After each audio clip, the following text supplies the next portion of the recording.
좋은 아침입니다. 오늘은 12월 18일 금요일 아침입니다.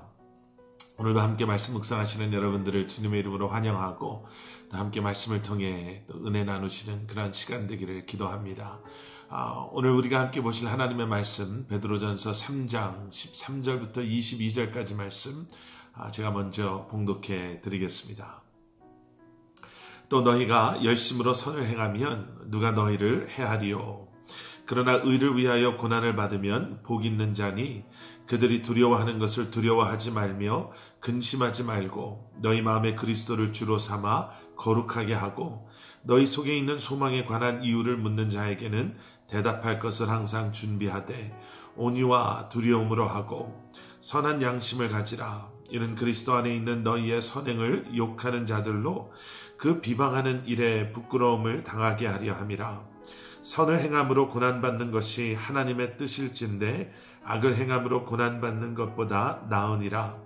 그리스도께서도 단번에 죄를 위하여 죽으사 의인으로서 불의한 자를 대신하셨으니 이는 우리를 하나님 앞으로 인도하려 하심이라.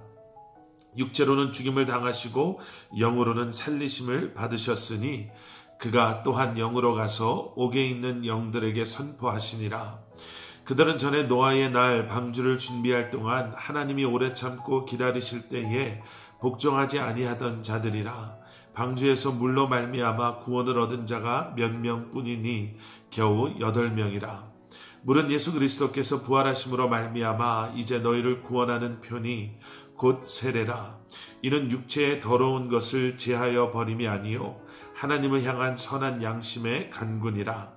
그는 하늘에 오르사 하나님 우편에 계시니 천사들과 권세들과 능력들이 그에게 복종하느니라. 아멘. 우리는 지금 고난에 대한 말씀을 그리고 그 고난을 대하는 그리스도인의 자세 또 삶에 대한 말씀을 베드로전서의 말씀을 통해서 함께 묵상하며 또 함께 나누고 있습니다. 세상에 그 어느 누구도요 고난을 좋다라고 생각하는 사람은 없을 것입니다. 고난을 긍정적으로 본다라는 것이 여러분 쉽지가 않습니다.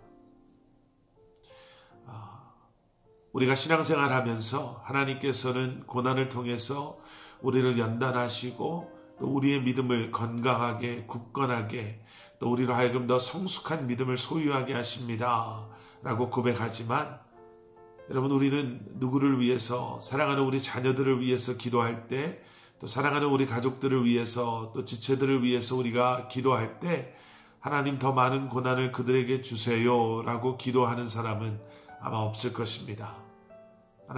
하나님의 뜻이라면 또 피해가게 하시고 그리고 우리가 그 고난을 맞이해야 된다면 능히 이겨낼 수 있도록 힘주시고 도와주시고 보호해달라고 우리는 기도하죠. 그런데 여러분 성경은 고난에 대한 역설적인 메시지를 우리에게 주고 있습니다. 그 고난의 유익함에 대해서 말씀하고 계세요.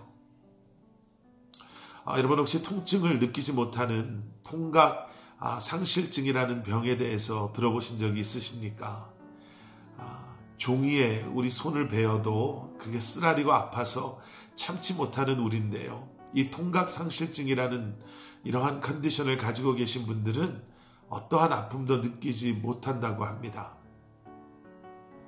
그래서 이것에 대해서 잘 모르시는 분들은 또 우리 어린 친구들이 이런 얘기를 가끔 한다고 해요. 통각 상실증에 걸리면 참 좋겠다. 아무리 맞아도 아프지도 않고 아무리 다쳐도 아프지 않으니 내가 얼마나 강해질까? 사람들이 그런 나를 얼마나 무서워할까? 좀 이런 철없는 얘기를 어린 친구들이 한다고 합니다. 그런데 여러분 이 통각상실증이라는 병은요 우리가 생각하는 것 이상으로 참 심각하고 위험한 병입니다. 통증을 느끼지 못하기 때문에요.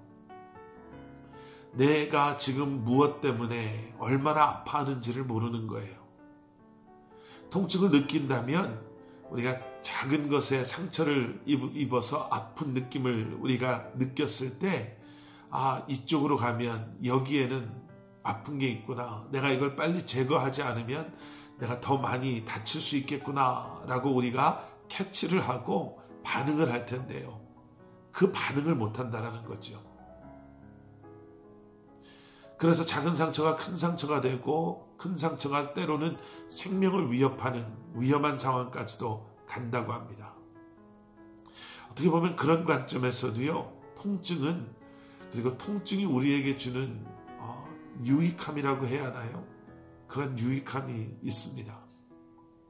그런데 성경에서 말하는 고난에 대한 역설적인 그러한 메시지는 그러한 차원을 뛰어넘는 그러한 영적인 은혜를 우리에게 허락하십니다. 오늘 우리가 본문삼은 베드로전서 3장 13절부터 22절에는요. 이러한 고난에 대한 역설적인 메시지 3가지가 등장합니다. 첫 번째는 고난은 그 고난을 통해 우리에게 허락하시는 은혜, 유익함이 있습니다 라는 거예요. 오늘 보신 말씀 13절 13절에 이러한 말씀이 등장하죠. 또 너희가 열심으로 선을 행하면 누가 너희를 해하리요. 여러분, 여기서 우리가 열심으로 선을 행한다라는 것은요, 그저 도덕적인 윤리적인 그러한 잘 사는 것, 착하게 사는 것을 의미하는 것이 아니라 우리가 하나님의 뜻 가운데, 그리고 하나님의 계획하신 가운데 택함받은 하나님의 사람들로 복음 안에, 그리고 우리에게 주신 그 소명과 사명을 감당하며 살아갈 때, 하나님의 선을 이루며 살아갈 때, 계속해서 14절에요. 하지만 그렇게 살아감으로 말미암아 의를 위하여 고난을 받으면 복이 있는 사람이다. 이렇게 말씀하고 계십니다. 고난을 받으면 복이라는 유익함이 있습니다. 여기서 말하는 이 복은 과연 무엇일까? 여러분, 팔복의 말씀 여러분들 기억하시죠? 팔복에서 예수님께서 말씀하신 마지막 8번째 복, 그 복이 지금 이 14절에서 말하고 있는 복을 의미합니다. 의를 위하여 핍박을 받는 자는 복이 있나니 천국이 저희 것입니다. 아멘. 천국이 여러분의 것이 될 것입니다. 주님의 뜻 가운데 세상과 타협하지 아니하고 오히려 기쁨으로 고난과 핍박을 받아들이고 믿음을 지키며 나를 부르신 그분을 끝까지 바라보며 이 땅에서 주어진 그러한 삶을 살아가는 우리에게 너희에게 천국이 이미 임하였고 천국이 너희의 것이다 라고 말씀하십니다. 하나님의 나라가 상징하는 모든 것, 여러분 그것을 소유하고 누리는 축복이 고난 속에서도 믿음으로 끝까지 인내하며 살아가는 우리에게 약속하시는, 그리고 고난을 우리가 기쁨으로 받아들일 수 있는 역설적인 이유요 또 역설적인 약속임을 다시 한번 기억하시기를 주님의 이름으로 축원합니다. 두 번째는요, 15절에 나오는 말씀입니다. 너희 마음에 그리스도를 주로 삼아 거룩하게 하고 너희 속에 있는 소망에 관한 이유를 묻는 자에게는 대답할 것을 항상 준비하되 온유와 두려움으로 하고 선한 양심을 가지라. 이는 그리스도 안에 있는 너희의 선행을 욕하는 자들로 그 비방하는 일에 부끄러움을 당하게 하려 함이라. 아멘. 두 번째 역설적인 고난에 대한 메시지는요, 고난에는 이유와 사명과 목적이 있습니다 라는 겁니다.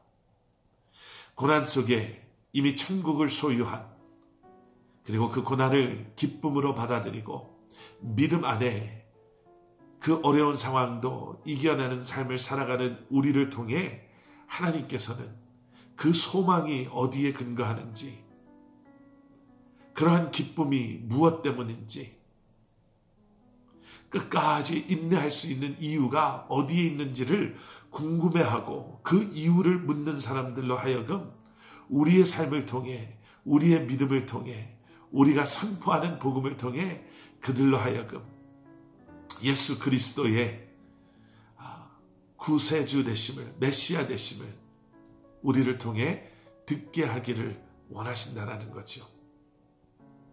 여러분, 고난을 통해서도 우리가 감당해야 될 소명과 사명이 있습니다.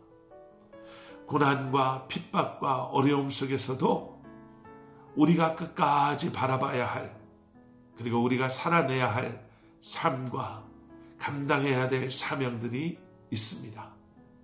그리고 그러한 우리의 삶을 통해, 사역을 통해 세상의 사람들을, 오늘 보신 말씀 16절에 나와 있는 것처럼 그러한 우리를 욕하는 자, 비방하는 자들을 오히려 부끄럽게 하시고 우리에게 그러한 삶의 이유를 묻는, 우리의 삶의 그리고 우리가 소유한 소망의 이유를 묻는 자들에게는 온유한 마음, 주님을 두려워하고 또 겸손한 마음으로 그들에게 그러한 질문에 답하는, 또 우리의 삶을 통해 보여주는 우리를 통해 하나님의 구원이 그들에게까지도 임하게 하기를 원하시는 하나님의 계획하심이 고난 가운데 살아가는 우리의 삶에 허락하신 우리의 목적, 고난의 목적이요 이유다라는 것입니다. 그리고 마지막 세 번째는요, 고난은 결국에 우리에게 승리를 가져다 줍니다 라는 겁니다. 18절 말씀, 그리스도께서도 단번에 죄를 위하여 죽으사. 여러분, 여기에 그리스도께서도 라는 그 말의 의미가 무엇겠어요? 예수님께서도 지금 우리가 이야기하고 있는 이 고난을 당하셨습니다. 아니겠습니까? 고난 하면 생각나는 것이 예수 그리스도의 십자가, 예수 그리스도의 십자가의 죽으심 아니겠어요? 예수님께서도 그러한 고난을 당하셨다라는 거예요. 그런데 우리는 예수 그리스도를 통해서 보게 되는 것처럼 고난이 끝이 아니었습니다. 고난이 실패가 아니었습니다. 고난을 통해 예수님께서는 죄의 문제를 해결하시고 죽음의 문제를 해결하시고 우리로 하여금 죄로부터 자유하게 하시고 고난이 마지막이 아님을 우리에게 보여주셨습니다. 고난을 통해 이미 보여주시고 약속하신 승리를 우리는 기억할 수 있어야 됩니다 라고 베드로 사도는 오늘 본문 말씀을 통해 우리에게 말씀하고 계십니다. C.S. 루이스라는 분이 고통의 문제라는 책에서 이렇게 말씀하셨습니다.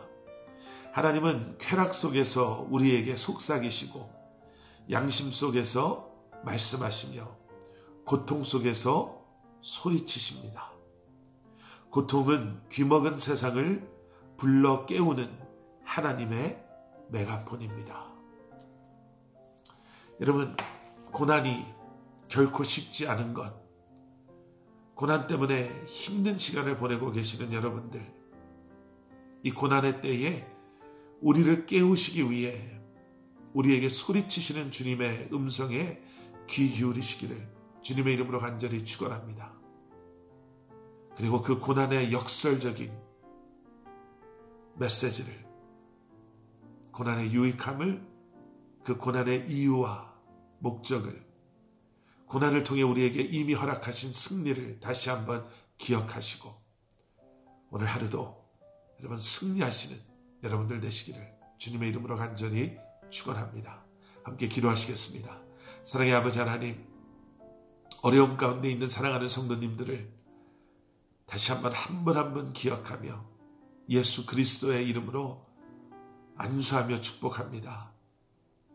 믿음 안에 고난이 주는 유익함을 놓치지 않게 하시고 고난 속에 우리를 통해 이루고자 하시는 주님의 계획하심, 그 목적을 다시 한번 기억하며 이미 약속하신 승리를 바라보고 주님과 함께 이 한날도 살아가는, 동행하며 어려운 문제들 상황 속에 승리하는 사랑하는 성도님들 한 분 한 분 되게 하여 주시옵소서. 오늘도 이 고난 속에 우리에게 말씀하고 계시는 주님의 음성에 귀 기울이는 저희 한 사람 한 사람 되게 하여 주시옵소서. 예수 그리스도 이름 받들어 간절히 기도드렸사옵나이다. 아멘.